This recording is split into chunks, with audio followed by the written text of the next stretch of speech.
Welcome, YouTube familia, to another red hot smoking video by the Viral Workaholic. Today, we're going to be smoking brisket on the Weber Rocky Mountain Smoker. I want to give a special shout out to my friend Brian up at Wadding Family Meats in Home, PA. Brian helped me select a 16.72, almost 17 pound brisket. One of the best ones he had there. As you know, it's just myself and Hitch a Chick Urban Homestead here. So what are we going to do with an entire 16 pound brisket? That's way more food than we can eat. So I had him to cut it up into sections for us. This particular section,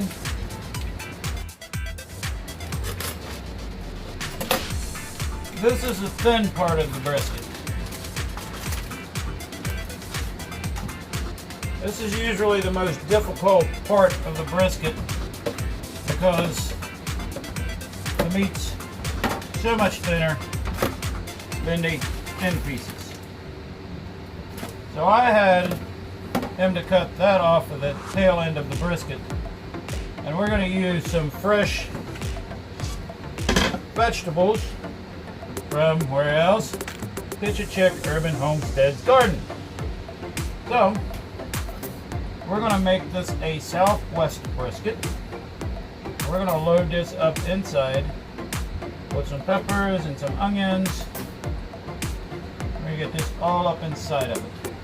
If anybody's ever done a brisket this way before, please leave a comment. I don't believe I've ever seen anybody do one this way, and I have not ever done one this way. But we're going to do it this way. Miss Bev has a more discriminating palate than the Viral Workaholic. With the Viral Workaholic, more is better.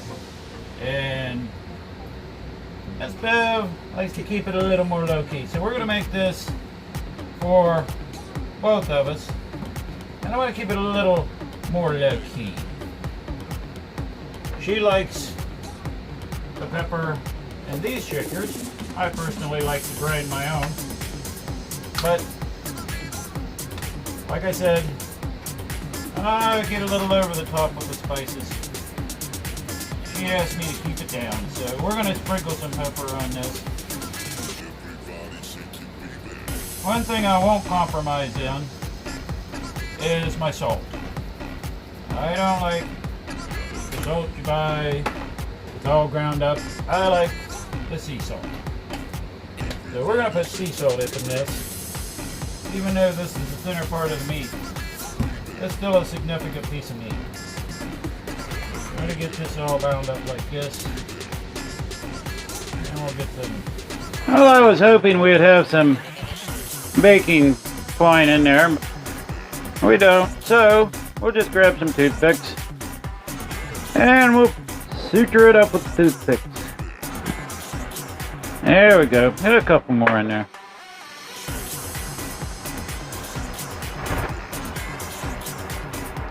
Maybe if I go back and forth opposite directions, it'll kind of hold the meat together a little bit more. And have it. In any event, we're going to make it work. There we go. And we'll get a little salt on the outside of it. This outside, I'm going to put salt on pretty heavy. Just going to get some grill time. Woo! Maybe a little too heavy there. We'll rub that out. There we go. There we go. Roll it in there. There we go. Ah. A little pepper on the outside. We're doing this in the outdoor space that I built for Miss Bev. Alright. This one's ready to go. So we're going to start on the next one. This next one, it's a moderate to heavy thickness of meat. So we'll go ahead and put it together with this one. We'll put this one on the bottom rack of the smoker where it can sit undisturbed even after this one gets finished. There we go. I ask him not to trim off any extra fat because I like for it to cook and render in. So we're gonna salt it. This. Oh, you can add some pepper to it. Miss Bev said, just enough to where you can see it. Don't get carried away. But she knows who I am. She knows how I roll.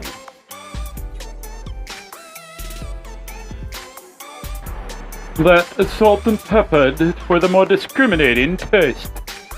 Which is not mine. Anyway, here we go. So we might throw these extras on here just to let it get a little added flavor. I'm gonna get too carried away. We'll use them. Okay. Now for the grilling time. Now we get our coal tower filled up here. Take that out for a minute. Put our fire cube in there. There we go. These are the best things that they've come up with for charcoal cooking. Just a simple lighter cube. And my handy dandy fishing pole will get it lighted up. So it takes one little quick light. The coals on there. That'll do its job. Well, the coals are looking beautiful. We're ready to dump them out.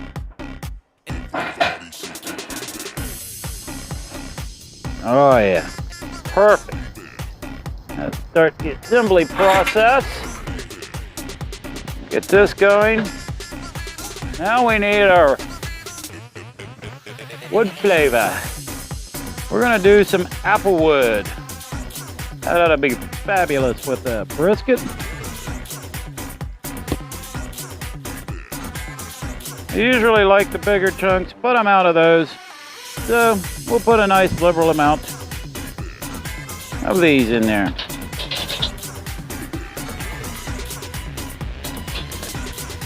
There we go. Perfect. Now we'll get everything put together. I want to fill up that pan with a couple gallons of water. As that steam cooks off that water, it'll keep up moisture in that meat. Watering complete. I get the top on it, let it come up to temperature.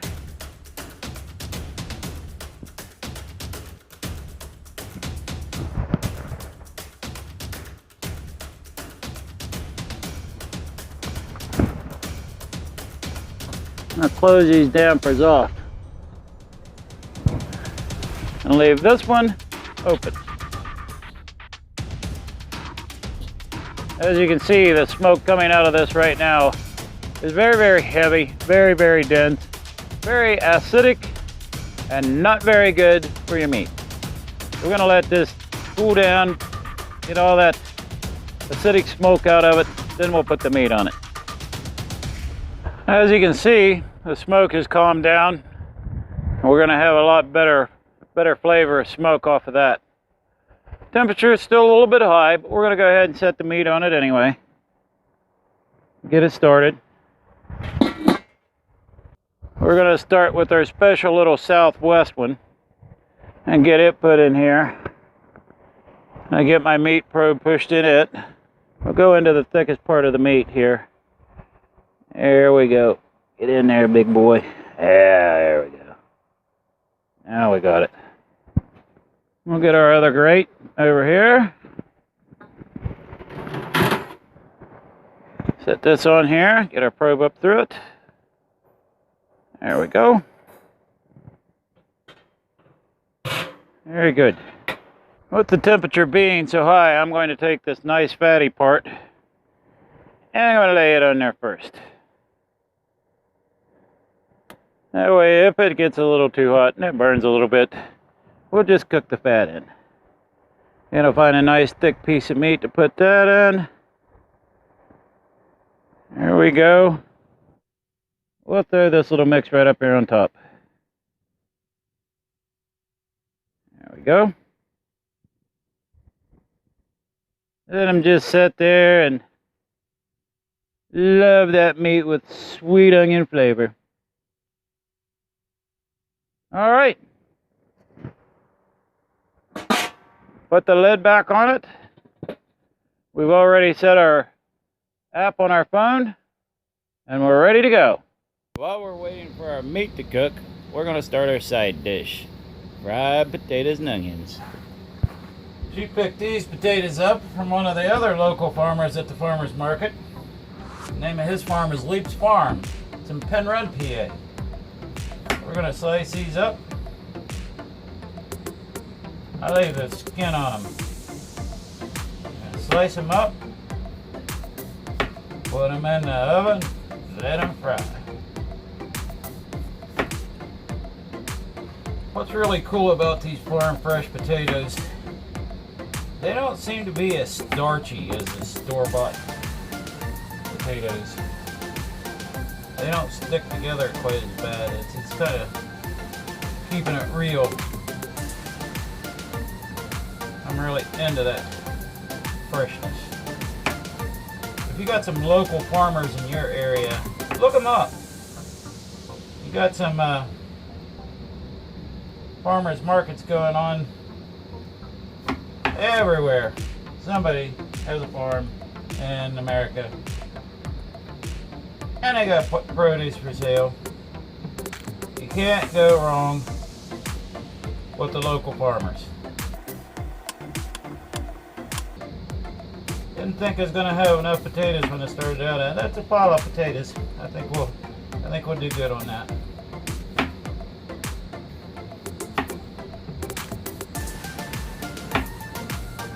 Not a big butter eater. I'm not a big proponent for eating butter. Don't like oils and I don't like the greases. But I will make an exception when it comes to my fried potatoes. Gotta have that butter flavor and your fried potatoes. And it'll come as no surprise to you if I say I go big even when I'm home. So, drop this stick of butter up in here.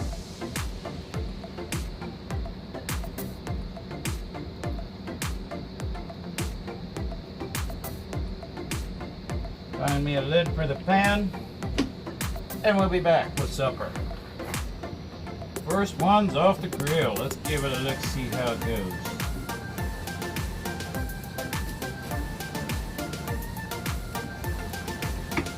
Oh my gosh. God.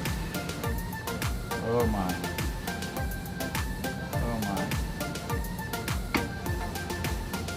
This is Bev from Chick Urban Homestead. I'm stealing me a piece.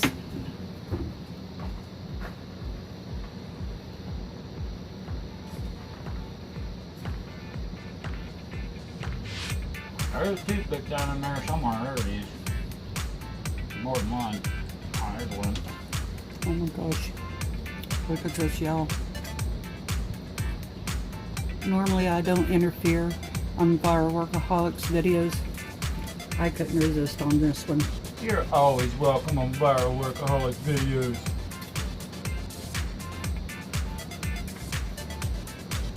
Oh, yeah, baby. Alright, there we go. Yeah. Oh my gosh. This is stinking amazing. Now that's a plate. Fresh fried potatoes. Right off the farm. Fresh brisket. Oh yeah, baby.